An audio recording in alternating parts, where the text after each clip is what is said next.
Important है कि नए जो क्वेश्चंस आपने देखे क्या वो नेक्स्ट टाइम आप सॉल्व कर पाओगे।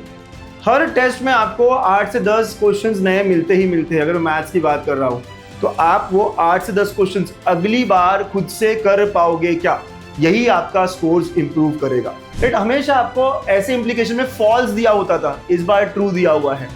तो क्या ये क्वेश्चन को अटेम्प्ट कर सकता हूं? Number of ordered triplets, question पढ़कर ही दिमाग लगा रहे क्या पूछ लिया। बहुत सारे बच्चे यही हैंग हो जाते हैं, बट अगर आपने इसका सोल्यूशन देखा होगा इट्स वेरी वेरी इजी। ऐसे सवाल आपने बार बार नहीं किए हैं, तो अगर आप ऐसे क्वेश्चन सॉल्व कर पाओगे इसका मतलब है आपके मार्क्स इंप्रूव होने लगेंगे। हेलो बच्चों, वेलकम टू गणित अंक। लास्ट 2 डेज नाउ, बस 2 दिन बचे हैं। 12th से अब सेकेंड अटेम्प्ट की शिफ्ट शुरू हो रही है। हाँ सर, हमारा पेपर 15 को है, हमारा पेपर 20 को है। हम क्या करें, हम कैसे और स्कोर इंप्रूव करें? तो वैसे तो बच्चों सारी बातें आपको बता दी है, बता रखा है आपको कि कुछ नया पढ़ना है तो कहां से, बीटा 5.0 की प्लेलिस्ट से। सिर्फ प्रॉब्लम सॉल्विंग करना है तो कहां से, स्प्रिंट से। टेस्ट देनी है, रिवीजन करना है तो कहां से, अगेन रिवीजन भी टेस्ट के थ्रू ही, अल्फा टेस्ट सीरीज से। सारी बातें बार बार बता रखी है। फिर भी जब मैं कल अल्फा वाले बच्चों से बात कर रहा था, यही क्वेश्चन था कि सर मार्क्स स्टक हो चुके हैं, मेरा 80-85 ही आ रहा है, मेरा 128 ही आ रहा है, मेरा 161 ही आ रहा है, मैं कैसे इंप्रूव करूं? ये बहुत बड़ा सवाल है। तो चलिए आज एक बार और डिस्कस करता हूं कि आपके जो मार्क्स है वो कैसे बढ़ेंगे। देखो बच्चों, जब भी आप टेस्ट देते हो ना, जो सवाल आपको आ रहे हैं वो तो आएंगे ही आएंगे। इंपॉर्टेंट है कि नए जो क्वेश्चंस आपने देखे क्या वो नेक्स्ट टाइम आप सॉल्व कर पाओगे। हर टेस्ट में आपको 8 से 10 क्वेश्चंस नए मिलते ही मिलते हैं। अगर मैं मैथ्स की बात कर रहा हूं तो आप वो 8 से 10 क्वेश्चंस अगली बार खुद से कर पाओगे क्या, यही आपका स्कोर्स इंप्रूव करेगा। राइट, तो नए क्वेश्चंस को आपने बुक मार्क करा है क्या, नए क्वेश्चंस को किसी किताब में लिख रखा है क्या? एक बच्चे का पॉडकास्ट दे रहा था मैं लास्ट में, मुझे याद आ रहा है, उस बच्चे ने एक बुक में 200 से 250 क्वेश्चंस पूरे अल्फा के जो उसे नए लगे वो लिखे थे, और आखिर दिनों में वो वही रिवाइज कर रहा था। ऐसे स्कोर इंप्रूव होता है। राइट, तो ये तरीका हो सकता है। मैं भी आपके लिए आज 2 FTs के, FT 1920 के जो मुझे लगे कि यार नए क्वेश्चंस है वो मैं निकाल के लाया हूं। तो मैं इन क्वेश्चंस को जानता हूं क्या, आप मुझे कमेंट करके बताना कि सारे के सारे क्वेश्चंस आपको बन रहे हैं क्या। जो बच्चे अल्फा में नहीं है उनको भी दिखेगा कि कुछ नए क्वेश्चंस कैसे होते हैं। राइट, तो लेट्स सी ओके ये नए क्वेश्चंस कैसे। तो ये फुल लेंथ टेस्ट जो थी ना, फ्री फुल लेंथ टेस्ट थी, या उसके पहले जो फुल लेंथ टेस्ट थी, उसमें जो मुझे कुछ नए क्वेश्चंस दिखे मैं यहां लेकर आया हूं। तो आपको हर बार यही करना है, क्योंकि बार बार आपको सिमिलर क्वेश्चन दिखते हैं। स्क्यू लाइंस के बीच का डिस्टेंस निकालना आता है मुझको, वो हमेशा ही आएगा। नए सवालों को मैं ट्राई कर रहा हूं और वो सही से कर रहा हूं क्या, जैसे ये लॉजिक का सवाल है। राइट, हमेशा आपको ऐसे इंप्लीकेशन में फॉल्स दिया होता था, इस बार ट्रू दिया हुआ है। तो क्या ये क्वेश्चन को अटेम्प्ट कर सकता हूं? Number of ordered triplets, question पढ़कर ही दिमाग लगा रहे क्या पूछ लिया। बहुत सारे बच्चे यही हैंग हो जाते हैं, बट अगर आपने इसका सोल्यूशन देखा होगा इट्स वेरी वेरी इजी। मैं सॉल्व नहीं कर रहा हूं यहां पर, आप इन सब के सॉल्यूशंस देख सकते हो टेस्ट सीरीज में। बस बता रहा हूं कि नए क्वेश्चंस आप अटेम्प्ट कर पाओगे क्या।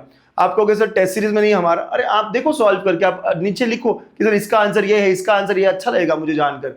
ठीक है, जैसे ये नया क्वेश्चन डाला था, अब बहुत बड़ा क्वेश्चन बनाया था, तो बहुत सारे बच्चे इस स्टेटमेंट में ही उलझ जाते हैं, पर स्टेटमेंट का कोई मतलब नहीं है, इफ देन है बस। इफ देन है मतलब P इंप्लाइज Q, और इक्विवेलेंट कौन कौन सा है। तो आप जानते हो ना कि हमारा हमेशा कॉन्वर्स और इनवर्स इक्विवेलेंट होते हैं, कॉन्ट्रापोजिटिव और स्टेटमेंट इक्विवेलेंट होते हैं, तो बस वही देखना है। तो आप स्टेटमेंट के अंदर मत जाओ कि क्या मीन कर रहा है, बस इफ देन के बारे में बस सोचना है। ठीक है, तो अगेन ये देखो मैट्रिसेस को लेके एक क्वेश्चन, छोटू क्वेश्चन है लेकिन इसको भी कैसे सॉल्व किया, क्या मैं कम टाइम में कर सकता हूं, क्या मैं बिना गलती के कर सकता हूं। देखो मैट्रिसेस का सवाल था ये। नेक्स्ट क्वेश्चन देखिए यहाँ पे, ये ट्रिग्नोमेट्रिक फंक्शंस का क्वेश्चन है। राइट, थोड़ा अलग काइंड ऑफ क्वेश्चन है। ऐसे सवाल आपने बार बार नहीं किए हैं, तो अगर आप ऐसे क्वेश्चन सॉल्व कर पाओगे इसका मतलब है आपके मार्क्स इंप्रूव होने लगेंगे। This is the most important strategy. आप कल एक बच्चा काफी बार मुझे पूछ रहा था 128 पे स्टक हूं, 161 पे स्टक हूं, क्या करूं। नए क्वेश्चंस को इंप्रूव करो, क्योंकि तुमने अच्छी पढ़ाई कर रखी है। 128 आ रहा है, 160 आ रहा है, मतलब तुम्हें काफी बेसिक चीजें पता है, काफी रूटीन में जो क्वेश्चन पूछे वो सॉल्व कर पा रहे हो। लेकिन अब जो 20 क्वेश्चंस नए हैं पूरे पेपर में, मैथ्स के अराउंड 10, फिजिक्स केमिस्ट्री के अराउंड 10, वो क्वेश्चंस आपको टारगेट करने हैं। ठीक है, तो ये सवाल कैसे करना है, स्पेशल टेक्निक है, क्या करते हैं, कंप्लीटिंग स्क्वायर की तरफ जाना होता है, देखना आप सॉल्यूशंस देख लेना। ये भी एक सवाल दिखने में बड़ा है, बार बार नहीं किया हमने, एक आध बार ही आया हुआ है। 25 में ऐसा क्वेश्चन था। राइट, देखो अगला तो वही है कि क्वेश्चंस आप जस्ट गो थ्रू करो, बहुत सारे सवाल आपको नए मिलेंगे। सर ये वाला क्वेश्चन क्या है, ऐसा तो कभी करा ही नहीं मैंने, करके देखो बिफोर एग्जाम। और ये लिस्ट ऑफ क्वेश्चंस या तो बुक मार्क करो, क्योंकि बुक मार्क का ऑप्शन है, या फिर अपने बुक में लिखो। अभी भी 12-13 को है, मैं ऐसे क्वेश्चंस देखूंगा, ये सबसे बेस्ट रिवीजन होगी मेरी। पुरानी सारी टेस्ट, अगर आप छोटा पैक में हो तो 7 टेस्ट आपके पास है, 7 टेस्ट में जो भी 10-10 क्वेश्चन मिले, तो ऐसे 70-80 क्वेश्चंस जो बच्चे 15, 16, 19, 20 को दे रहे हैं, वो सारे क्वेश्चंस को फिर से सॉल्व कर सकते हैं, फिर से अच्छे वीडियो सॉल्यूशंस देख सकते हैं और इंप्रूव कर सकते हैं। ऐसे ही सवाल आपको एग्जाम में मिलेंगे, ऐसे ही सवाल आपके फ्रेंड्स को नए लगेंगे और आपको नए नहीं लगने चाहिए। यहां आप कंपटीशन को बीट कर लोगे, ठीक है।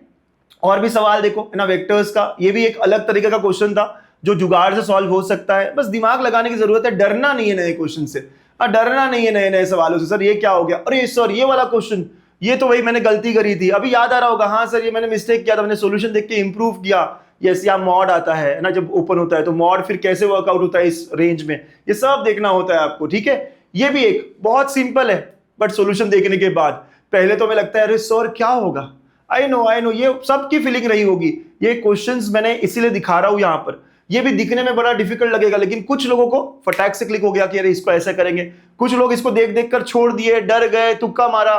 तो अगली बार ये ना हो, that is the point here. और मैं नहीं कह रहा कि एग्जैक्टली यही का यही क्वेश्चन आएगा, लेकिन इस तरह दिखने वाले सवाल मिलेंगे, इस तरह आपको कुछ नए क्वेश्चन मिलेंगे, तो मैं उसको अटेम्प्ट कैसे करूं, यही लॉजिक, यही जज्बा में डेवलप करना है, ठीक है। तो ये भी एक सवाल था, देखिए है ना, अलग अलग क्वेश्चंस यहाँ पे दिख रहे हैं आपको, हर टॉपिक पे आपको नए क्वेश्चंस दिख रहे हैं। इंटीग्रेशन में ये भी डिफरेंट इंटीग्रेशन का एक डिफरेंट क्वेश्चन है, यहाँ पे मैंने आपको a को 0 कर दिया, तो ये बहुत सिंपल बन जाता है, बहुत ही सिंपल है ना। किंग रूल का हमारा बेसिक जो है, किंग रूल का हमारा बेसिक जुगाड़ यहाँ पे यूज हो जाता है, ठीक है। Again go through all such questions, मैं फटाफट दिखाता हूँ। ये देखो, ये अब क्वेश्चन देखने के बाद लगेगा यार ये कैसे, ये क्या पूछ लिया, इतना क्या हो गया, but it's not that difficult, ये आसान है, काफी आसान है, बस आपको सॉल्व करने की जरूरत है। इवन देखो बाइनोमियल डिस्ट्रीब्यूशन में भी अब क्वेश्चन पूछने का तरीका ही अलग कर दिया है। तो ऐसे बहुत सारे क्वेश्चंस मैंने आपको हर टेस्ट में दिए हैं, तो बस गो थ्रू करो, एक बार वापस से देखो, सारे टेस्ट रीअटेम्प्ट करो। यही आपके अगले 8-10 दिनों का काम होना चाहिए, जिनके पास जितने दिन है, किसी के पास 2 दिन है, किसी के पास 4 दिन है,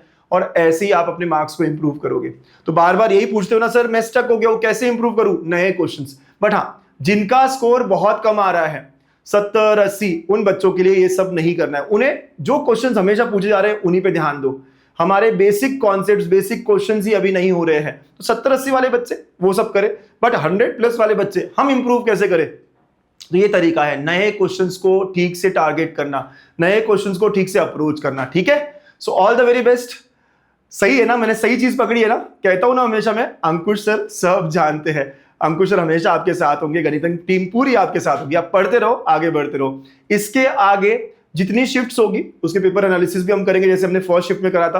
प्रवेश अंक याद है ना, ऐप आपको, नए तो नहीं हो आप, सो प्रवेश अंक ऐप, ठीक है, ये डाउनलोड कर लो, और जैसी आपकी शिफ्ट होती है उसके बाद आपको पेपर या क्वेश्चन जितने याद हो यहां शेयर करने हैं, अपलोड करने हैं। व्हाट्सएप भी कर सकते हो, लेकिन ये सबसे बेस्ट तरीका है, आपने देखा फर्स्ट अटेम्प्ट के वक्त काफी हेल्प हुई है आपकी, ठीक है। तो इससे हमें भी क्वेश्चंस मिल जाएंगे और हम यहाँ पे आपके सामने एनालाइज करेंगे, सॉल्व करेंगे, ठीक है। ऑल द बेस्ट बच्चा लोग, बाय बाय, टेक केयर।